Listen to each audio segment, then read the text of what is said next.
जब कभी ऐसा लगे जीवन में कि मैं बहुत दुखी हूं और कष्टमय जीवन चल रहा है और कोई समस्या का हल ही नहीं मिल रहा, बहुत दिन हो गए जूझ रही हूं मैं इन समस्याओं से, तो बेलपत्री की जड़ के अंतर्गत, जो बेलपत्री का बड़ा वृक्ष हो उसकी जो जड़ हो, उस जड़ पर लाल चंदन घिसकर या लाल चंदन से कटोरी में घिसकर लेकर जाएं। शिवजी पर लाल चंदन से पूजन करने के बाद में उसी चंदन को लेकर आकर बेलपत्री की जड़ के अंतर्गत ओम अक्षर को लिखकर एक बेलपत्र अपनी कामना कर उस जड़ पर बेलपत्री के समर्पित करना। पहले कथा में कहा है कि बेलपत्री कोई साधारण सा वृक्ष नहीं है, इसको केवल साधारण मत मानना। ये कोई सादा सा वृक्ष नहीं है। बेलपत्री की जड़ में ओम शब्द लिखकर, अक्षर लिखकर उस पर एक बेलपत्र समर्पित कर कर शिव जी से अपनी कामना कर कर, जो प्रदोष के दिन, प्रदोष काल के अंतर्गत बेलपत्री के वृक्ष की पूजन कर कर, ये नाद कर कर, ओम अक्षर का नाद कर कर स्मरण कर कर आता है। ज्यादा से ज्यादा कहेंगे तो 4 दिन 5 दिन में या 6 दिन में मेरा देव अधिदेव महादेव जो समस्या और टेंशन जिंदगी में चल रहा होता है उससे थोड़ा बहुत तो निजात मेरा देव अधिदेव महादेव उसी समय करना प्रारंभ कर देता है। शिव कृपा होने लगती।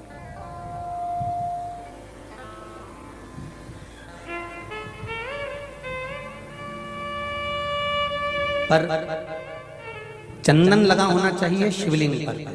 पहले शिवलिंग पे चंदन लगाना है, उसके बाद लेकर जाना। कौन से दिन? जम के बोलो जरा। प्रदोष समय, प्रदोष काल। लग रहा है कि जूझ रहे हैं हमारे जीवन में, बहुत बहुत टेंशन, बहुत समस्या।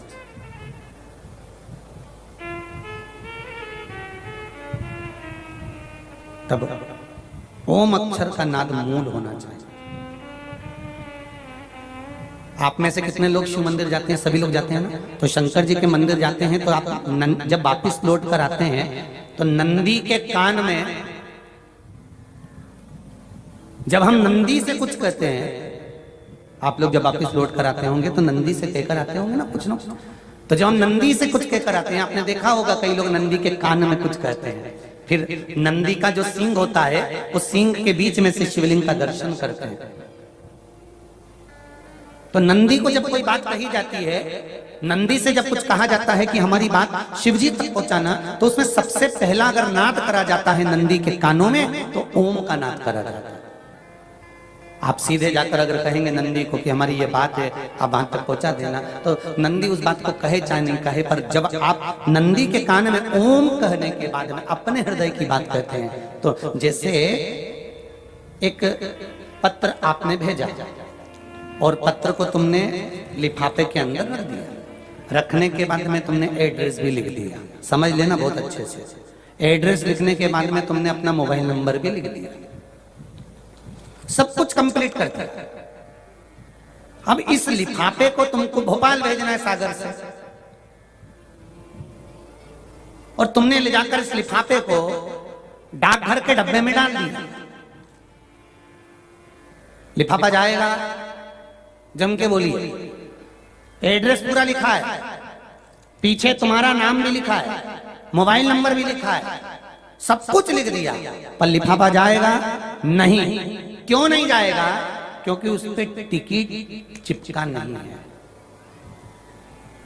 15 पैसे का, 10 पैसे का, 25 पैसे का, या 1 रुपए का, या 2 रुपए का, उस पे अगर कोई टिकट चिपका होता फिर आप उसको डालते तो जाता कि नहीं जाता?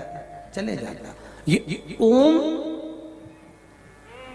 सनातन धर्म के अंतर्गत जितने भी मंत्र होते हैं, जितने ब्राह्मण मंत्र का उच्चारण करते हैं, जितने ब्राह्मण मंत्र पढ़ते हैं और मंत्र का उच्चारण करते हैं, उसमें ओम का नाद क्यों करते हैं?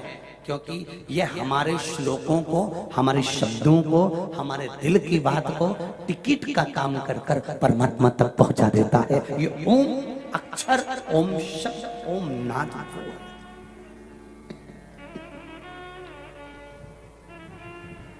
वहां तक पहुंचा।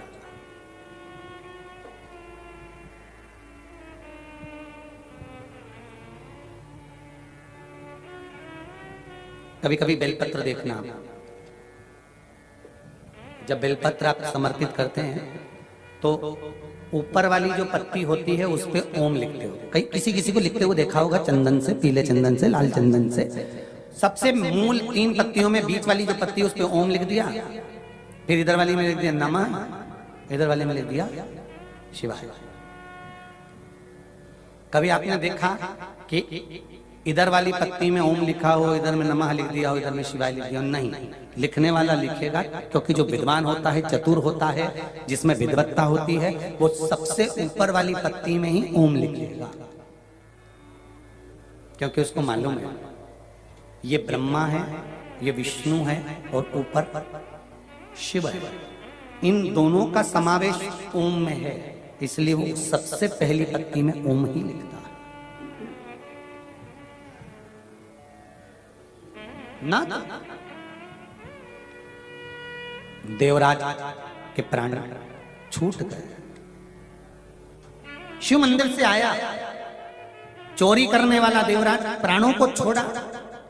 एक लोटे जल की महत्वता जानकर माता, उनकी देवराज की मां जो जल चढ़ाती थी, उसका फल ये मिला कि देवराज के प्राण जहां छूटे वहां कोई दूसरा वृक्ष नहीं था, बेलपत्री के वृक्ष के नीचे प्राण छूटे। सनातन हिंदू धर्म के अंतर्गत आज भी किसी का अंतिम संस्कार करने के लिए ले जाते हैं, अर्थी को लेकर जाते हैं, तो एक जगह पर अर्थी को रोका जाता है, उतारा जाता है। इधर उतारते कि नहीं उतारते वो हमको मालूम नहीं, पर शास्त्र रीति करती है एक जगह अर्थी को रोक देते हैं, उतार देते हैं, अर्थी को नीचे रख देते हैं। कुछ देर के लिए अर्थी ले जाने वाले भी वहां पर बैठ जाते हैं। किसी से पूछो, कोई विद्वान से पूछना, जो गांव का पुरातन व्यक्ति हो, बुजुर्ग हो, उससे पूछो कि ये शमशान जाते समय अर्थी को बीच में क्यों रोक दिया, इस अर्थी को यहाँ क्यों रोका गया, अर्थी रोकने का कारण क्या था, क्यों यहाँ अर्थी को उतारो, यहाँ उतारा करना, अर्थी को उतारना पड़ेगा, यहाँ रखना पड़ेगा, रखने के बाद लोग 4-5 पत्थर बीनते हैं, फिर उधर फेंक देते हैं, बैठ जाते हैं, क्यों, किस लिए, क्या कारण क्या है? उसको मालूम होगा तो वो जरूर बताएगा कि शिव महापुराण के अनुसार देवराज के प्राण बेलपत्री के वृक्ष के नीचे छूटे थे, इसलिए शास्त्र रीति कहती है जिस मुर्दे को लेकर जाते हैं, कोई बेलपत्री का पेड़ जो गांव में होता था उसके नीचे अर्थी को थोड़ी देर रख देते हैं, तो उस जीव आत्मा को कैलाश धाम पहुंचा दिया जाता है जो उस पर बंधी। अब आज के जमाने में तो बेलपत्री का वृक्ष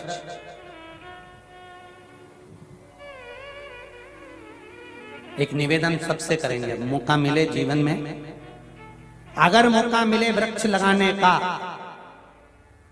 तो जिस मार्ग से अर्थी निकल कर जा रही हो,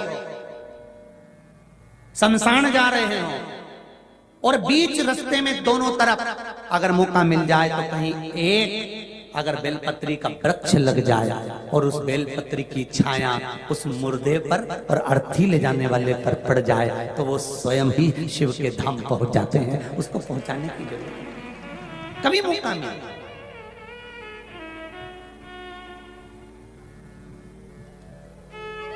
जहां देव स्थान हो, जहां देवताओं के स्थान हो, शिव के मंदिर बन रहे हो, शंकर मंदिर का विस्तार हो रहा हो, कहीं भगवान देवता विराजमान हो रहे हो, तो मेरा वहां पर, वहां के ट्रस्टी हो, वहां के समिति वाले, उनसे निवेदन है कि आपके बगीचे में बेलपत्री के जितने ज्यादा से ज्यादा वृक्ष होंगे वो जीव का कल्याण करने वाले, सुख देने वाले।